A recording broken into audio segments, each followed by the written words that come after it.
On my way home, I saw my bedroom light go dark. But my husband wasn't supposed to be there.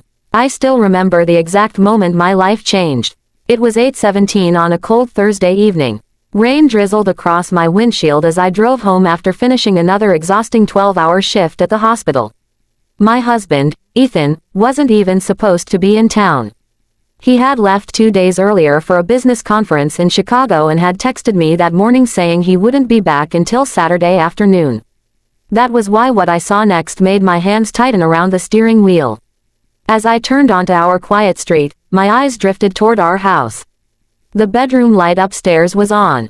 I frowned. Maybe I had forgotten to switch it off that morning.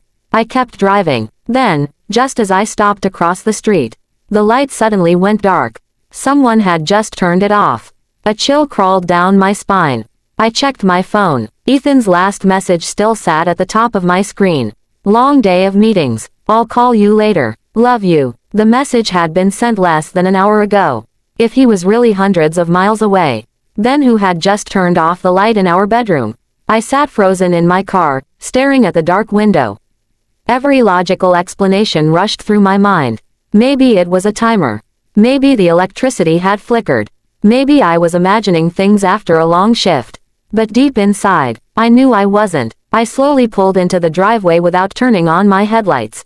The neighborhood was unusually quiet. No children, no barking dogs, only the sound of rain tapping against my windshield. I stepped out of the car and looked up again. Every window was dark. The house looked completely empty. Yet my instincts screamed otherwise. Instead of walking straight to the front door, I quietly moved around the side of the house. Our bedroom window overlooked the backyard. If someone was inside, maybe I'd see movement. As I reached the corner, I froze.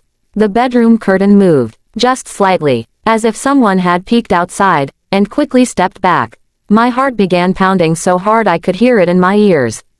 Ethan, I whispered. No answer. I pulled out my phone and called him.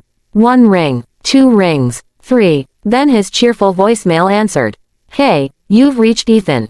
Leave me a message. I didn't. I hung up immediately. My breathing became shallow. Someone had been in my bedroom just seconds ago. I was certain of it. Every instinct told me to call the police.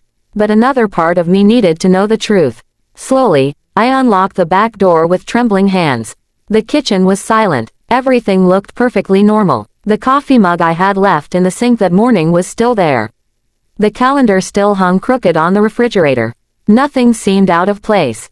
Then, I heard it. A single creak. From upstairs, someone was walking across our bedroom floor. I stopped breathing. The footsteps ended. Silence. Then another slow creak. Whoever was upstairs knew I was home. I reached into the kitchen drawer and grabbed the largest knife I could find. Every step toward the staircase felt heavier than the last. Halfway up, I noticed something strange. A muddy footprint. Then another. Fresh. Leading directly toward our bedroom. I swallowed hard. The bedroom door was almost closed. Only a narrow crack remained open. A thin line of darkness stretched across the hallway floor. I slowly pushed the door open. The room was empty. No one. The bed was perfectly made. The closet doors were closed. The bathroom light was off. For one brief second, I felt ridiculous. Maybe exhaustion had played tricks on me after all. Then I noticed something. Lying on Ethan's pillow. It wasn't there that morning. It was a silver necklace. A woman's necklace. And attached to it was a tiny folded note. With trembling fingers, I opened it. Only 5 words were written inside. You came home too early.